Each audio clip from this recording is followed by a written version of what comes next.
इचलकरंजी शहरात अवैध इंजेक्शन विक्रीचा मोठा प्रकार उघडकीस आला असून शिवाजीनगर पोलिसांनी उत्कृष्ट कारवाई करत एका तरुणाला अटक केली आहे. पोलिसांनी दिलेल्या माहितीनुसार मेफेड्रोन आणि सर्फेक्टन टर्मिनल या नशीच्या इंजेक्शनाची अवैध विक्री सुरू असल्याची माहिती पोलिसांना मिळाली होती. गुरुवारी रात्री नशीली इंजेक्शन विक्रीसाठी इचलकरंजीतील उत्तम प्रकाश चित्रमंदिर परिसरात गोविंद अपार्टमेंट ते आवाडे नगर येथे असल्याची माहिती शिवाजीनगर पोलिसांना मिळाली. या आधारे पोलिसांनी सापळा रचत त्या तरुणाला ताब्यात घेतले.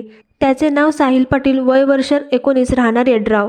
आरोपीकडून नशेसाठी वापरण्यात येणारे इंजेक्शन्स आणि संबंधित साहित्य जप्त करण्यात आले आहे. पोलिसांनी कारवाई दरम्यान आरोपीकडून नशील्या इंजेक्शनच्या एकूण 67 बाटल्या, रोख रक्कम, मोबाईल आणि दुचाकी जप्त करण्यात आले आहे. जप्त मुद्देमालाची एकूण किंमत सुमारे 1,13,000 असल्याची माहिती आहे. या प्रकरणी पोलीस हेड कॉन्स्टेबल सागर चौगुले यांच्या फिर्यादीनुसार साहिल पाटील या तरुणावर गुन्हा दाखल करण्यात आला आहे. अशाच ताज्या बातम्यांसाठी ग्लोबल न्यूजला लाईक करा, शेअर करा, सबस्क्राईब करा.